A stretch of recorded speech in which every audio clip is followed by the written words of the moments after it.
Section 2 of the Oakdale Affair by Edgar Rice Burroughs. This recording is in the public domain. The elderly person frowned. "Beat it, kid," he commanded. "We ain't runnin' no day nursery. These you see here is all the real thing. Maybe we ask for a handout now and then, but that ain't our reg'lar lay. You ain't swift enough to travel with this bunch, kid, so you'd better duck. Why, we gents here, if we was added up, is wanted in about 27 cities for about everything from rollin' a souse to crackin' a box and croakin' a bull. You gotta do somethin' before you can train with gents like us, see?" The speaker projected a stubbled jaw, scowled horridly, and swept a flattened palm downward and backward at a right angle to a hairy arm in eloquent gesture of finality. The boy had stood with his straight, black eyebrows puckered into a studious frown, drinking in every word. Now he straightened up. I guess I made a mistake," he said apologetically. "You ain't tramps at all. You're thieves and murderers and things like that." His eyes opened a bit wider and his voice sank to a whisper as the words passed his lips. "But you haven't so much on me at that," he went on, "for I'm a regular burglar too," and from the bulging pockets of his coat he drew 2 handfuls of greenbacks and jewelry.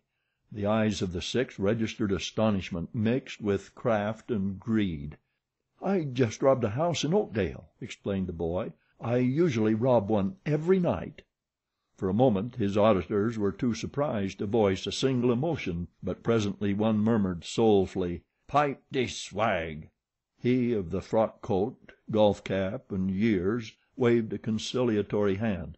He tried to look at the boy's face, but for the life of him he couldn't raise his eyes above the dazzling wealth clutched in the fingers of those 2 small, slim hands. From one dangled a pearl necklace which alone might have ransomed, if not a king, at least a lesser member of a royal family, while diamonds, rubies, sapphires, and emeralds scintillated in the flaring light of the fire. Nor was the fistful of currency in the other hand to be sneezed at. There were greenbacks, it is true, but there were also yellowbacks with the reddish gold of large denominations. The Sky Pilot sighed a sigh that was more than half gasp. "Can't you take a kid?" he inquired. "I knew youse all along. You can't fool an old bird like the Sky Pilot, eh, boys?" And he turned to his comrades for confirmation. "He's the Oskaloosa Kid!" exclaimed one of the company. "I'd know him anywheres." "Pull up and set down," invited another. The boy stuffed his loot back into his pockets and came closer to the fire. Its warmth felt most comfortable, for the spring night was growing chill. He looked about him at the motley company, some half spruce in clothing that suggested a Kuppenmarx label and not too far association with a tailor's goose, others in rags, all but one unshaven, and all more or less dirty, for the open road is close to nature, which is principally dirt. "Shake hands with Dopey Charlie," said the Sky Pilot, whose age and corpulency appeared to stamp him with the hallmark of authority. The youth did as he was bid, smiling into the sullen, chalk-white face and taking the clammy hand extended toward him. Was it a shudder that passed through the lithe young figure, or was it merely a subconscious recognition of the final passing of the bodily cold before the glowing warmth of the blaze? "And Soup Face," continued the Sky Pilot. A battered wreck half rose and extended a pudgy hand. Red whiskers matted in little tangled wisps which suggested the dried ingredients of an infinite procession of semi-liquid refreshments rioted promiscuously over a scarlet countenance. "Pleased to meet ya," sprayed Soup Face. It was a strained smile which twisted the rather too perfect mouth of the Oskaloosa Kid, an appellation which we must perforce accept since the youth did not deny it. Columbus Blackie, the General, and Dirty Eddie were formally presented. As Dirty Eddie was physically the cleanest member of the band, the youth wondered how he had come by his sobriquet. That is, he wondered until he heard Dirty Eddie speak, after which he was no longer in doubt. The Oskaloosa Kid, self-confessed tramp and burglar, flushed at the lurid obscenity of Dirty Eddie's remarks. "Sit down, bo," invited Soup Face. "I guess you're a regular, all right. Here, have a snifter," and he pulled a flask from his side pocket, holding it toward the Oskaloosa Kid. "Thank you, but I'm on the wagon, you know," declined the youth. "Have a smoke," suggested Columbus Blackie. "Here's the makin's." The change in the attitude of the men toward him pleased the Oskaloosa Kid immensely. They were treating him as one of them, and after the lonely walk through the dark and desolate farmlands, human companionship of any kind was to him as the proverbial straw to the man who rocked the boat once too often. Dopey Charlie and the General, alone of all the company, waxed not enthusiastic over the advent of the Oskaloosa Kid and his priceless loot. These two sat scowling and whispering in the background. "That's a wrong guy," muttered the former to the latter. "He's a stool pigeon or one of these amateur mugs." "It's the pullin' of that punk graft that got my goat," replied the General. "I never seen a punk yet that didn't try to make you think he was a wise guy, and this stiff don't belong enough even to pull a spiel that would fool a old lady's sewin' circle. I don't see what the Sky Pilot's cozyin' up to him fer." "You don't?" scoffed Dopey Charlie. "Didn't you lamp the oyster harness? To say nothin' of the mitful of rocks and kale." "That'd be all right, too," replied the other, "if we could put the guy to sleep; but the Sky Pilot won't never stand for croakin' nobody. He's too scared of his neck. We'll look like a bunch of wise ones, won't we, lettin' a stranger sit in now after last night?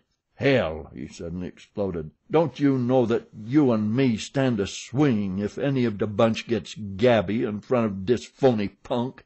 The two sat silent for a while, the General puffing on a short briar, Dopey Charlie inhaling deep draughts from a cigarette, and both glaring through narrowed lids at the boy warming himself beside the fire where the others were attempting to draw him out the while they strove desperately but unavailingly to keep their eyes from the two bulging side pockets of their guest's coat.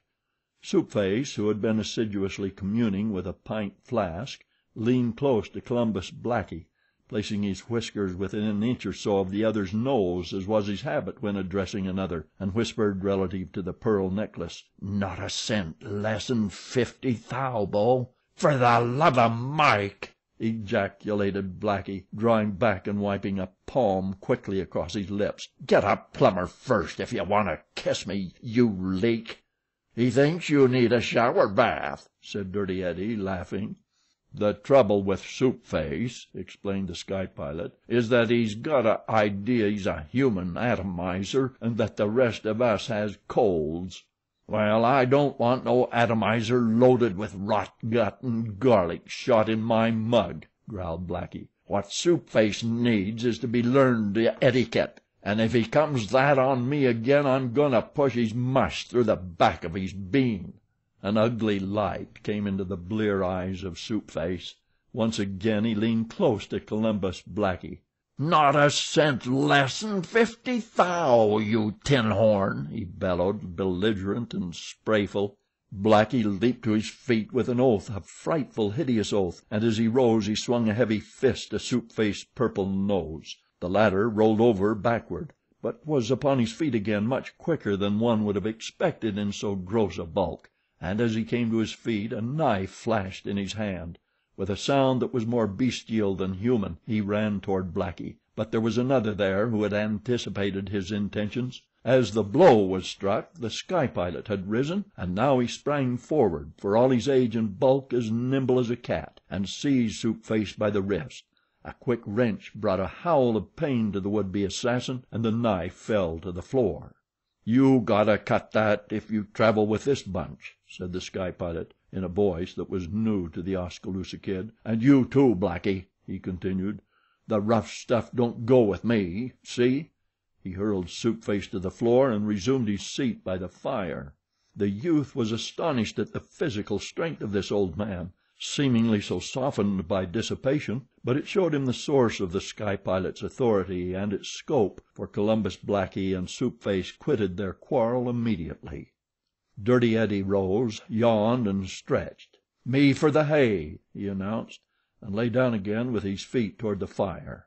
Some of the others followed his example. "You'll find some hay in the loft there," said the sky pilot to the Oskaloosa Kid. "Bring it down and make your bed here by me. There's plenty of room." A half hour later all were stretched out upon the hard dirt floor, upon improvised beds of rotted hay, but not all slept. The Oskaloosa Kid, though tired, found himself wider awake than he ever before had been. Apparently sleep could never again come to those heavy eyes. There passed before his mental vision a panorama of the events of the night. He smiled as he inaudibly voiced the name they had given him, the right to which he had not seen fit to deny. The Oskaloosa Kid. The boy smiled again as he felt the swag hard and lumpy in his pockets. It had given him prestige here that he could not have gained by any other means. But he mistook the nature of the interest which his display of stolen wealth had aroused. He thought that the men now looked upon him as a fellow criminal, to be accepted into the fraternity through achievement, whereas they suffered him to remain solely in the hope of transferring his loot to their pockets. It is true that he puzzled them. Even the sky pilot, the most astute and intelligent of them all, was at a loss to fathom the Oskaloosa Kid. Innocence and unsophistication flaunted their banners in almost every act and speech of the Oskaloosa Kid. The youth reminded him in some ways of members of a Sunday school which had flourished in the dim vistas of his past, when, as an ordained minister of the gospel, he had earned the sobriquet which now identified him. But the concrete evidence of the valuable loot comported not with the sky pilot's idea of a Sunday school boy's lark. The young fellow was, unquestionably, a thief, but that he had ever before consorted with thieves his speech and manners belied. "He's got me," murmured the sky pilot, "but he's got the stuff on him, too, and all I want is to get it off him without a painful operation. Tomorrow will do," and he shifted his position and fell asleep. Dopey Charlie and the General did not, however, follow the example of their chief. They remained very wide awake, a little apart from the others, where their low whispers could not be overheard. "You better do it," urged the General in a soft, insinuating voice. "You're pretty slick with the toad stabber, and anyway one more or less won't count." "We can go to South America on that stuff and live like gents," muttered Dopey Charlie. "I'm goin' to cut out de hop and buy a farm and a automobile and—" "Come out of it," admonished the General. "If we're lucky we'll get as far as Cincinnati, get a stew on and get pinched. Den one of us'll hang and the other get stir for life." The General was a weasel-faced person of almost any age between 35 and 60. Sometimes he could have passed for 110. He had won his military title as a boy in the famous march of Coxey's army on Washington, or rather the title had been conferred upon him in later years as a merited reward of service. The General, profiting by the precepts of his erstwhile companions in arms, had never soiled his military escutcheon by labor, nor had he ever risen to the higher planes of criminality. Rather, as a mediocre pickpocket and a timorous confidence man had he eked out a meager existence, amply punctuated by seasons of straight bumming and intervals spent as the guest of various inhospitably hospitable states.